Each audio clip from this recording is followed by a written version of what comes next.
Good morning friends, કેમ છો? ધોરણ 11 ગુજરાતી મીડિયમ. ચલો આપણે સ્ટાર્ટ કરીએ છીએ આજે ગુજરાતી ભાષા. હે ને? સદા સૌમ્ય શ્રી ભવે ઉભરાતી મળી માતૃભાષા મને ગુજરાતી. ગુજરાતી ભાષાની શરૂઆત કરીએ છીએ. ભાષા વિશે તો આપણે સમજી ગયા હતા જ્યારે જૂનમાં લાવ્યું ત્યારે, પણ હવે આગળ ભણીએ છીએ અને ગુજરાતી ભાષામાં આપણા સબ્જેક્ટની અંદર આપણી બુકમાં પહેલું ચેપ્ટર એટલે કે નાવિક વળતો બોલ્યો. પહેલું સરસ એવું આખ્યાન છે નાવિક વળતો બોલ્યો. આ આપણે ભણવાનું છે. આ ભાલણના પદોમાંથી લેવામાં આવેલું છે. આના રચયિતા છે ભાલણ સાહેબ. 15મી સદી ઉત્તરાર્ધ ને 16મી સદી પૂર્વાર્ધ. એટલે 15મી સદી અડધી થાય ત્યાંથી લઈને 16મી સદી અડધી સુધીનો એમનો સમયગાળો છે કે એમાં એ થઈ ગયા. ભાલણ વિશે પહેલા સમજીએ, પછી એમની રચના ઉપર આવીએ. પહેલા ભાલણને સમજી લઈએ. મૂળ વતન પાટણ, અટક ત્રવાડી, જ્ઞાતિ તો કે મોઢ બ્રાહ્મણ હતા. એમનું બીજું નામ તો કે પુરુષોત્તમ ત્રવાડી. સંસ્કૃત તેમજ વ્રજ ભાષાનું જ્ઞાન ધરાવતા. ગુજરાતી ભાષાને ગુર્જર ભાષા તરીકે ઓળખાવનાર. દશમ સ્કંદમાં સૌપ્રથમ આપણે એમ કહીએ છીએ કે ગુજરાતી ભાષાના આદિ કવિ એટલે કે પ્રથમ કવિ કોણ હતા? તો કે નરસિંહ મહેતા. પણ આ ગુજરાતી ભાષાને ગુર્જર ભાષા તરીકે ઓળખાવનાર પ્રથમ વ્યક્તિ કોણ હતા? તો એ હતા ભાલણ. એમણે ગુજરાતી ભાષા વિશે પ્રથમ ગુર્જર શબ્દ પ્રયોજ્યો હતો. એટલે ગુજરાતી ભાષાને ગુર્જર તરીકે ઓળખાવનાર પ્રથમ કવિ કોણ હતા? તો યાદ રાખજો, ગુર્જર ભાષા તરીકે ઓળખાવનાર પ્રથમ કવિ હતા ભાલણ. હવે એમને આખ્યાનના પિતા કહેવામાં આવે છે. કેમ? આખ્યાન પ્રથમ લખ્યું હતું નરસિંહ મહેતાએ. કોણે લખ્યું હતું? નરસિંહ મહેતાએ, સુદામા ચરિત્ર. પણ આખ્યાનના પિતા તરીકે કોને ઓળખવામાં આવે છે? તો ભાલણ સાહેબને. કેમ? કેમ કે એ આખ્યાનોને ઉથલો કે વલણ વગરના કડવા જોવા મળે છે. એટલે કે કડવાબદ્ધ તાલબદ્ધ જેણે આખ્યાનને કર્યા એ કોણ હતા? ભાલણ સાહેબ. કોઈ પણ પ્રકારનું વલણ એની અંદર જોવા મળતું નથી. આપણે એમ કહીએ ઉથલો, એક ભાત બદલાઈ જાય કવિતાની, એવી જ આખ્યાનની અંદર કોઈ બદલાતું નથી. એક જ ઢાળમાં ચાલે એવું એને તાલબદ્ધ કરનાર કવિ કોણ હતો આખ્યાનોને? ભાલણ સાહેબ. એટલા માટે એમને આખ્યાનના પિતા કહેવામાં આવે છે. એ મૂળ આમ તો આખ્યાન એટલે આપણે સમજ્યા હતા કે આખ્યાન એટલે શું? કે ઇતિહાસનું કોઈ પણ એક જે ઘટના ઘટી ગઈ છે ઇતિહાસની, એ ઘટનાને ઉઠાવવાની, એની અંદર આપણું થોડું મરી મસાલો નાખવાનો અને એને પ્રસ્તુત કરવાનો, એટલે આખ્યાન. પણ ભાલણ છે એ જૂના જે ઇતિહાસનું જે પન્નું છે, ઇતિહાસનું જે બની ગયેલું એક ચિત્ર છે એને વફાદાર છે. મતલબ કે એના એ મૂળ કથાને જ પકડી રાખે છે. તેમની થોડી રચનાઓ જોઈ લઈએ આપણે, કે જેમ કે નળાખ્યાન, નળ દમયંતી. આપણે કહીએ નળ દમયંતી સંવાદ, નળ એમ કે ને, નળ દમયંતી બોલ દમયંતી, મને ગમયંતી બોલ દમયંતી, નળે પાળ્યો સ્વાદ. તો એ નળાખ્યાન, જલાંધર આખ્યાન, ધ્રુવાખ્યાન, ચંડી આખ્યાન, મૃગી આખ્યાન, રામ વિવાહ, આ એમની રચનાઓ છે. એમની યશોદાઈ, એમની યશ ગાથા જ્યાંથી વધી છે એવી કૃતિ એટલે કે કાદંબરી. કાદંબરી છે, દશમ સ્કંદ છે, આ એમની યશોદાઈ કૃતિમાં ગણવામાં આવે છે કાદંબરી. યાદ રાખજો બીજી એવી રચના આ જે છે દશમ સ્કંદ. દશમ સ્કંદ આ પણ એમની ખૂબ જાણીતી રચનાઓ છે. એમની યશોદાઈ કૃતિ કઈ કીધી? કાદંબરી. ધન આ બધી એમની રચનાઓ છે. તો આવો કવિ ભાલણ. ભાલણની આ રચના એટલે આખ્યાન. જો આમ તો આખ્યાનનો એક ઢાળ અલગ હોય છે. એને આપણે કહીએ પહેલા, તમે કદાચ લગ્નમાં ગયેલા છો ને ગામડાઓમાં, તો જ્યારે જાન પરણીને પાછી આવે એટલે કે વરવધુ, વરરાજા અને કન્યા ઘરે પ્રવેશ કરે છે ત્યારે જે બ્રાહ્મણ હોય છે મહારાજ, એમને પોંખે છે ને, વરવધુને પોંખે છે. ત્યારે એક ગીત ગાય છે, કદાચ રૂડો એને કહેવામાં આવે છે.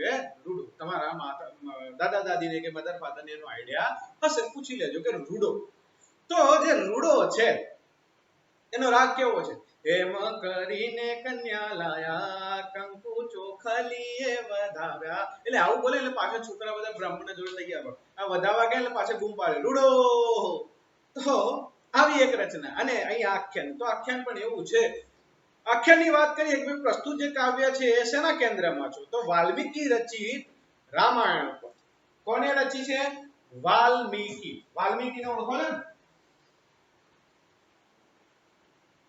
વાલ્મીકી ઋષિ.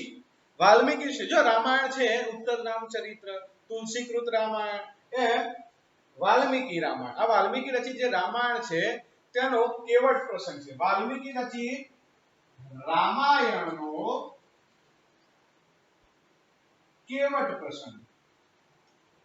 આ કેવટ એટલે શું? નાવિક. કેવટ એટલે નાવિક, જે નાવ ચલાવે છે. આ કેવટનો પ્રસંગ છે. અયોધ્યાથી આપણને ખબર છે કે ભાઈ રામ છે અને એમના પિતા દશરથને જે બીજી પત્ની હતી કૈકેયી, એ કૈકેયીએ વચન માંગ્યું હતું રામના પિતા દશરથ જોડે. કેમ કે એકવાર યુદ્ધમાં ગયા ને ત્યારે એમના રથનું પૈડાનો ખીલો આવે, પૈડું ફીટ કરવા, એ ખીલો નીકળી ગયો હતો. એટલે એમાં એમને આંગળી ફીટ કરી દીધી હતી અને આંગળી છુંદાઈ ગઈ હતી.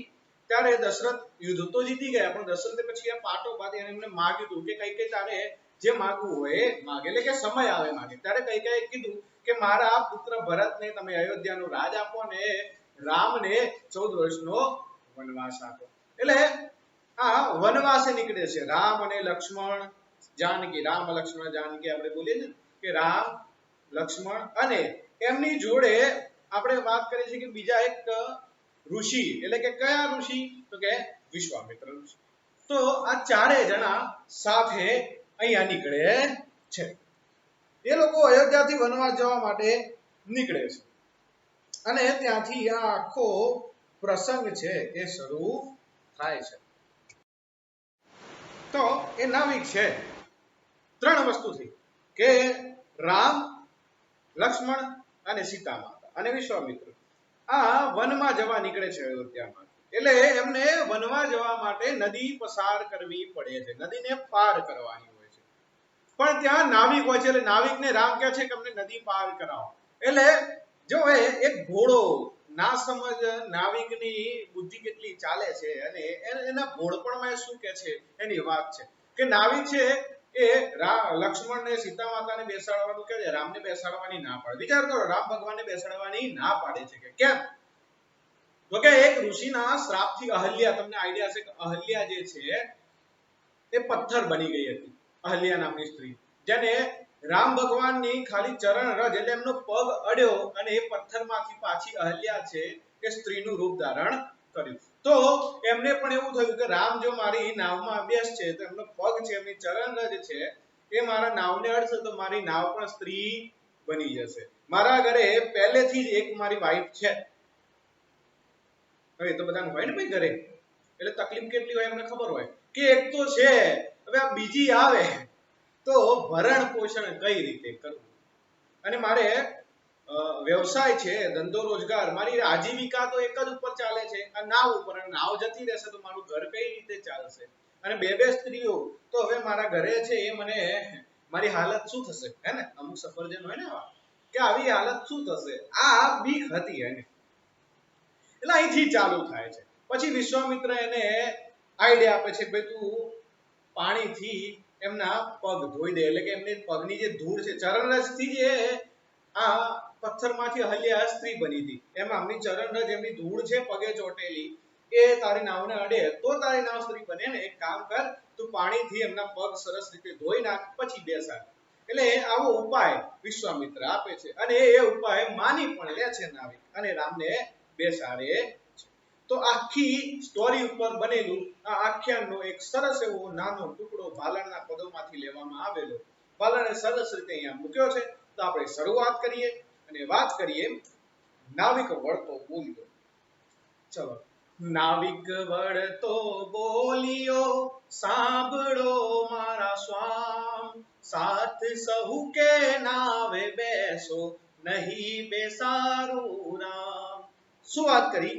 નાવિકે વળતા શું કીધું કે સાંભળો મારા સ્વામ, એટલે કે સ્વામ એટલે સ્વામી, સાંભળો મારા સ્વામી સાથે સૌ કે નાવે બેસો બધા સાથે સૌ કે એટલે કે જો તળપદો શબ્દ સૌ કે એટલે કે બધા સાથે નાવમાં બેસો બસ એકને નહીં બેસાડવું એ કોણ છે રામ બધાને નાવમાં બેસાડીશ પણ રામ ભગવાનને નાવમાં નહીં બેસાડું આ પહેલી પંક્તિ છે બીજી એટલે કે નાવિક વળતો બોલ્યો સાંભળો મારા સ્વામ સાથ સહુ કે નાવે બેસો નહીં બેસાડું રામ વાર્તા મેં સાંભળી છે ચરણ રેણથી અપાર અહલ્યાતા થઈ સ્ત્રી સહી પાષાણ ફીટીનાર વાર્તા મેં સાંભળી છે એટલે કે એક સ્ટોરી મેં સાંભળેલી છે એક વાર્તા આપણે કહીએ ને લોક વાયકાઓ એવી એક વાયકા મેં સાંભળેલી છે કે ચરણ રેણથી ચરણ રેણ જો શબ્દ છે ચરણ રેણ આમ તો આ શબ્દ છે ચરણ રેણ એટલે રૂઢિપ્રયોગની અંદર પણ મૂકી શકો આપણે અમુક શબ્દોની અંદર મૂકી શકીએ છીએ ચરણ રેણ એટલે શું આપણે વાત કરી કે ચરણ એટલે પગ અને રેણ એટલે ધૂળ રેણ એટલે શું થાય ધૂળ મતલબ કે પગની ધૂળ પગની ખાલી ધૂળથી અપાર એટલે કે એમના પગથી જે થયેલી છે એવી વાર્તા કે એમના પગ જોડે સંકળાયેલી એક વાર્તા છે કે અહલ્યા ત્યાં થઈ સ્ત્રી સહી ખાલી એમના પગનો સ્પર્શ થયો ચરણની ખાલી એક ધૂળનો સ્પર્શ થયો તેમાં ઇતિહાસનું એક પાત્ર એટલે કે અહલ્યા જેને એક ઋષિએ શ્રાપ આપ્યો હતો ને એ સ્ત્રી પથ્થર બની ગઈ હતી એ સ્ત્રી પાછી સ્ત્રી જો અહલ્યા ત્યાં થઈ સ્ત્રી સહી એટલે કે અહલ્યા જે પથ્થર બની ગયેલી સ્ત્રી એ હતી એ પાછી સ્ત્રી થઈ શેમાંથી પાષાણ ફીટીના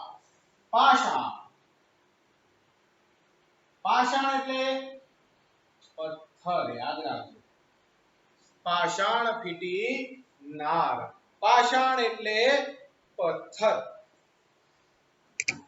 ચલો આગળ વધીએ આ લખી રાખજો આઈડિયા આવશે એટલે ધ્યાન રાખજો આ અમુક ક્વેશ્ચન તમને આવશે ત્યારે ખબર પડશે એટલે આ નોટ વાઇઝ તમને ટોપિક વાઇઝ હું આપું છું કે તમને ઈઝી પડે આખી બુક વાંચો નહીં તો પણ વાંધો આવે આટલું તમે ક્લિયર હોય એટલે તમારા મોસ્ટ ઓફ ધી ક્વેશ્ચન આની અંદરથી આવે એટલે આપણે વાત થઈ છે ની પાષાણ એટલે શું કહે છે ભાઈ નાવિક કે વાર્તા મેં સાંભળી છે ચરણ રેણથી એટલે કે એમના પગથી એમના પગના સ્પર્શથી એક સ્ત્રી છે અહલ્યા નામની જેને એક ઋષિએ શ્રાપ આપ્યો હતો અને પથ્થર બની ગઈ હતી એને ખાલી આમની ચરણ ને પગની ધૂળડી આમનો પગડ્યો એટલે એ સ્ત્રી પથ્થરમાંથી પાછી ફીટી એટલે કે ફરીથી બની શું બની નાર એટલે સ્ત્રી આવી વાર્તા મેં સાંભળેલી છે હવે આગળ વધીએ વાર્તા મેં સાંભળી છે ચરણ રેણથી અપાર અહલ્યાતા થઈ સ્ત્રી સહી પાષાણ ફીટીનાર આજીવિકા મારી એ છે જુઓ મન વિવેક સ્ત્રી થાતા વાર ન લાગે કાષ્ટ પાષાણ એક જો કેવું કહે છે કે આજીવિકા એટલે કે રોજી રોટી કમાવાનું સાધન આજીવિકા હે ને એટલે કે તમારી રોજી રોટી કમાવાનું જે સાધન છે આજીવિકા જ્યાંથી આપણી રોજી રોટી મળે છે એ આજીવિકા મારી એ છે એટલે કે આ જે નાવ છે મારી એ નાવમાં લોકોને બેસાડી અને નદી પાર કરાવું છે એમાંથી જે પૈસા મળે છે એમાંથી મારી રોજી રોટી ઘર ચાલે એટલે મારી આજીવિકા શું છે આ નાવ છે જુઓ મન વિવેક એટલે કે વિવેકથી આપણે કહીએ ને આદરપૂર્વક શાંતિથી તમે મનથી વિચારી મનથી આદરપૂર્વક તમે આ નાવને જુઓ કે મારી રોજી રોટી હું ભગવાનનું અપમાન કરતો નથી હું રામને બેસાડી અને એનું અપમાન ના બેસાડવાનું અપમાન કરતો નથી પણ તેમના મેં આવી વાત સાંભળી છે ખાલી એમના પગથી એક સ્ત્રી પથ્થરમાંથી સ્ત્રી બની જાય છે જે સ્ત્રી હતી જેને શ્રાપ મળ્યો પથ્થર બને નામના ખાલી પગની ચરણની ધૂળડી અને શું બની ગઈ સ્ત્રી બની ગઈ તો તમે ખાલી એક વિવેકથી પોતાના મન વિવેકથી વિચારો કે એમનો સ્પર્શ જો મારી આ નાવને થાય સ્ત્રી થાતા વાર ન લાગે કાષ્ટ પાષાણ તો મારી આજીવિકા તો ફક્ત નાવ છે અને એને જો આમનો પગ અડે તો મારી નાવિકા છે એ સ્ત્રી થઈ જાય, એટલે કે મારી નાવ છે એ પણ સ્ત્રી થઈ જાય. કેમ કે કાષ્ઠ અને પાષાણ એટલે કે કાષ્ઠ, જો શબ્દ છે કાષ્ઠ, કાષ્ઠ એટલે લાકડું, પાષાણ એટલે કે લાકડું અને પથ્થર બધા એક જેવા જ છે. હવે પથ્થરને અડે આને સ્ત્રી બની ગઈ, તો લાકડાને અડશે તો એ પણ સ્ત્રી બની જશે. ચિંતા કરે છે કે ભાઈ સ્ત્રી બની જશે તો મારી આજીવિકા છીનવાઈ જશે, કેમ કે નાવ ઉપર તો મારું રોજી રોટી મારું ઘર ચાલે છે. આગળની પંક્તિ, આજીવિકા ભાગે મારી આગે એક સ્ત્રી છે ઘેર, બે મળીને શું જમે હું સી કરું તાપેર. જો સરસ એવી રીતે છે કે આજીવિકા ભાગે મારી, આજીવિકા જે છે એ મારા ભાગમાં છે, આગે એક સ્ત્રી છે ઘેર, આગળ મારા પાછળ આગળ એક સ્ત્રી ઘેર છે. આજીવિકા તો ના હોય છે, મારા ઘેર એક સ્ત્રી છે. હવે આજીવિકા જે છે એ પણ સ્ત્રી બની જાય તો આજીવિકા તો મારી બંધ થઈ જાય, પણ ઘેર બે જણા ભેગા થાય. હવે બે મળી અને શું જમે ભાઈ, બે ભેગા થાય, એક તો પહેલા એને ઘરે સ્ત્રી છે જ, પોતાની પત્ની તો છે. હવે એની જે આજીવિકા કમાવાનું સાધન છે નાવ, એ પણ ભગવાનનો સ્પર્શ થાય અને સ્ત્રી બની જાય, તો આને તો બે બે વાઈફો થઈ ગઈ, બે બે સ્ત્રી થઈ ગઈ. હવે બેને અહીંયા એકને જમાડવાના ફાફા પડે છે ને, તો બે બે ને જમાડવા ક્યાંથી? અત્યારે પણ એ જ પ્રોબ્લેમ છે હે ને. ફાધરને પૂછવાનું બ્યુટી પાર્લરનો ખર્ચો કેવો આવે એટલે ખબર હોય, તો એને બોલાય શું છે એટલે કે આમ આમ થાય સફરજન, બધાની વાત છે. એટલે રામ છે, એમના સ્પર્શથી મારી જે આજીવિકા આપતું સાધન નાવ છે એ પણ સ્ત્રી થઈ જાય, તો મારે તો બે સ્ત્રી થાય. એને સાધન જે નાવિક એની નાવ છે એ તો જતી રહી. હવે કમાવાનું છે એમાંથી, સ્ત્રી બે, આજીવિકા ઇન્કમ 0. હવે હું શી કરું ત્યાં ફેર? હવે આ બંનેની મદદ અને આ બધું પૂરું કઈ રીતે કરવું યાર, એટલું તમે વિચારો કે હું આ પૂરું કઈ રીતે કરું. પેર, બરાબર, પેર એટલે વ્યવસ્થા, યાદ રાખજો. પેર એટલે શું? વ્યવસ્થા. કે ભાઈ મારી એક સ્ત્રી છે, મારી પત્ની છે, અને ભગવાનના સ્પર્શથી આ મારી નાવ છે એ પણ સ્ત્રી બની જાય, તો મારી ઇન્કમ 0 થઈ જાય અને પત્ની 2 થઈ જાય, તો બંનેની જમવાની અને પૂરું કરવાની વ્યવસ્થા હું કઈ રીતે કરું? હવે આ મૂંઝવણ છે, ખાય છે. હવે આનો જવાબ અને એનું સોલ્યુશન કોણ લાવે છે? એની વાત તો વિશ્વામિત્ર ઋષિ જે છે એ સોલ્યુશન લાવે છે. કઈ રીતે? જો, હસી વિશ્વામિત્ર બોલિયા ચરણ રેણ સ્ત્રી થાય, તે માટે ગંગા જળ લઈને પખાલો હરિ પાય. શું કીધું? કે હસી મુસ્કુરાય. આની આવી એક ભોળો માનવી હતો નાવિક, એને આઈડિયા નતો કે ભાઈ ભગવાન છે આ રીતે કઈ નાવને સ્ત્રી બને, પણ એનું જે ભોળપણ હતું એ જોઈ અને વિશ્વામિત્રને એને ઉપર હસવું આવ્યું કે આ કેટલો ભોળો માણસ છે. એટલે વિશ્વામિત્ર બોલ્યા, શું બોલ્યા? કે ચરણ રેણે સ્ત્રી થાય, એટલે કે ચરણની પગની જે ધૂળ છે એ ધૂળ અડે તો જ સ્ત્રી થાય. હે ને, પથ્થરને શું અડ્યું? ધૂળ. પગે ચોટેલી ધૂળ હતી ભગવાનની, એટલે પથ્થરમાંથી અહલ્યા બની ગઈ સ્ત્રી. એમ તું તારા આમના જે પગે ચોટેલી ધૂળ છે એ તારી નાવને અડશે તો તારી નાવ નાવમાંથી સ્ત્રી બનશે, નહીં બનશે નહીં. તો એક કામ કર, તું ગંગાજળ લઈને પખાલો હરી પાય. પખાલો હરી પખાલો, ચલો સરસ શબ્દ મળ્યો આપને, પખાલો. પખાલો એટલે શું? તો આપણે કહીએ છીએ કે પગ ધોવા. આપણે કોઈના પગ ધોઈએ છીએ ને એને કહેવાય પખાલો. એટલે કે તું શું કર, ભગવાનના જે પગ છે, પગની ધૂળ છે એ ચરણ રેણ એટલે કે પગની ધૂળ એ તારી નાવને અડશે તો જ તારી નાવ સ્ત્રી થશે. એટલે તું એક કામ કર, આ ગંગાજળ લે અને ગંગાજળથી ભગવાનના પગ પખાલ, એટલે કે ભગવાનના પગ છે એ આ ગંગાજળથી ધોઈ દે, એટલે એમની જે પગે ચોટેલી ચરણ રેણ એટલે કે એમની ધૂળ છે પગે ચોટેલી એ જતી રહે, એટલે તારી નાવ છે એ સ્ત્રી બનશે નહીં. કેવો સરસ ઉપાય આપો. હસીને હરિ હેઠા બેઠા રામ અશરણ શરણ, નાવિકે ગંગા જળ લઈને પખાલ્યા તા ચણ. જો હસીને હરિ હેઠા બેઠા, રામને ખબર છે, રામ છે એમને ખબર છે કે ભાઈ આ નાવિક છે એ ભોળો છે, એને આઈડિયા છે નહીં. એટલે જે વિશ્વામિત્રએ જે ઉપાય આપ્યો એમને ખબર છે કે આ રીતે કંઈ થાય નહીં, પણ વિશ્વામિત્રએ જે ઉપાય આપ્યો એ ઉપાયથી નાવિક માન્યો. નાવિકના મનમાં જે હોય, પણ એ વિશ્વામિત્રના ઉપાયથી ભોળિયો હતો, એને ખબર નહીં કે થાય શું. એટલે વિશ્વામિત્ર જેવા ઋષિએ ઉપાય આપ્યો એટલે એ માની ગયો. એટલે રામ પણ હસ્યા કે વિશ્વામિત્રએ ઉપાય કાઢી. પેલા હસીને હરી એટલે રામ નીચે બેઠા અને નાવિક છે એને ગંગાજળ લઈ અને ભગવાનના પગ ધોયા, એટલે ભગવાનના પગ પખાલ્યા. ડન. હવે વાત કરીએ કે ભાઈ હસીને હરી હેઠા બેઠા રામ અશરણ ક્ષણ. જો અશરણ ક્ષણ શબ્દ મળ્યો છે, અશરણ ક્ષણ. અશરણ એટલે કે જેનો કોઈ આશ્રય નથી એવું નિરાધાર વ્યક્તિ, અને એના ક્ષણ એટલે આધાર, એટલે કે નિરાધાર વ્યક્તિ જે છે એ નિરાધાર વ્યક્તિનો આધાર.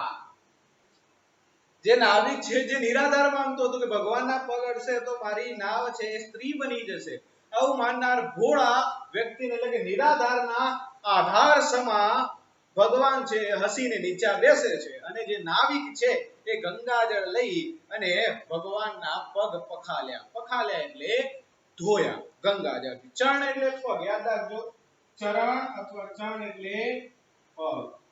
ડન.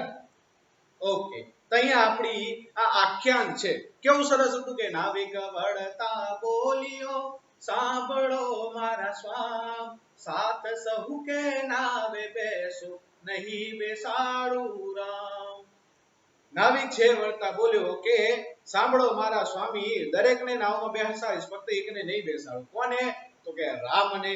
વાર્તા મેં સાંભળી છે ચરણ રેણથી અપાર, અહલ્યા થઈ સ્ત્રી પાષાણ ફીટીના. મેં એક એવી વાર્તા સાંભળી છે, ઇતિહાસનું એક પાત્ર છે અહલ્યા, જેને ઋષિએ શ્રાપ આપ્યો હતો અને એ પથ્થર બની ગઈ હતી. અને ફક્ત ભગવાનના પગની ધૂળ અડી, ચરણ રજ અડી અને એ પથ્થરમાંથી સ્ત્રી બની ગઈ હતી. એટલા માટે શું કહે છે, આજીવિકા મારી એહ છે જુઓ મન વિવેક, સ્ત્રી થાતા વાર ન લાગે કાષ્ટ પાષાણ એક. શું કહે છે? આજીવિકા મારી રોજી રોટી કમાવાનું સાધન મારી નાવ છે. હવે જેમ અહલ્યાને પથ્થર બની ગઈ તેને ખાલી પગની ધૂળ અડી અને એ પથ્થરમાંથી સ્ત્રી બની ગઈ, એમ આ ભગવાનનો પગ મારી નાવને અડે તો મારી નાવ છે એ નાવમાંથી સ્ત્રી બની જાય. તમે શાંતિથી મનથી વિચારો, કેમ કે કાષ્ટ અને પાષાણ, કાષ્ટ એટલે લાકડું, પાષાણ એટલે પથ્થર, બંને એક જેવા છે. આજીવિકા ભાગે મારી આગે એક સ્ત્રી છે ઘેર, બે મળીને શું જમે હું સી કરું તાતેર. આજીવિકા મારી આ છે જે દેખાય છે નાવિક, મારા ઘેર એક સ્ત્રી છે. હવે આ મારી આજીવિકા છે, એક પણ સ્ત્રી થઈ જાય તો મારી ઇન્કમ ઝીરો, આજીવિકા ઝીરો, અને ખાવા વાળી બે સ્ત્રીઓ. તો હવે આ બંનેનું પૂરું કઈ રીતે કરું, એની વ્યવસ્થા, પેર એટલે વ્યવસ્થા કઈ રીતે કરું, આ મૂંઝવણ છે નાવિકની. બોલો મન. એટલે એનો જે ઉપાય કોણ આપે છે?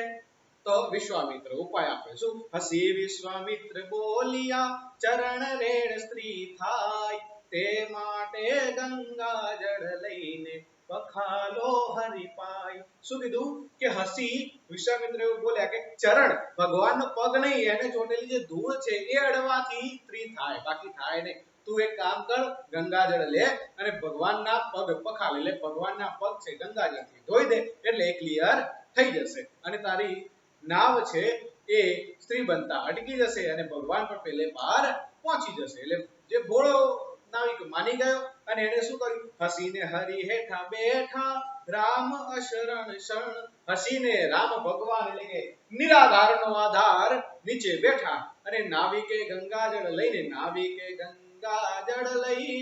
પખાલ્યા ચરણ.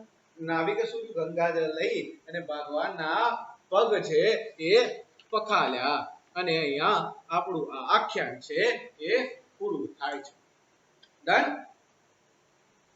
તો હવે આના થોડા ક્વેશ્ચન આન્સર છે એ તમારે ક્લિયર કરવાના છે. તમારી બુક આવી ગઈ હશે, ના હોય તો લાવી દેજો અને પાછળ એના સ્વાધ્યાયના જે ક્વેશ્ચન છે એ તમે સોલ્વ કરી લેજો. એ જ્યારે પણ હું ઝૂમ ઉપર થઈશ અથવા હું એના ખોટા કે એ પ્રમાણે આપણે જે પ્રમાણે વ્યવસ્થા થશે એ પ્રમાણે એનું મંગાવીશું કે તમે કેટલું અંદર પ્રિપરેશન કરી છે. રિવિઝન કરજો. આમ તો કોરોના છે એટલે ઘેર રહેજો, સેફ રહેજો, પણ જેટલું પણ ભણ્યા છીએ એ રિવિઝન કરતા રહેજો. Okay, done, good.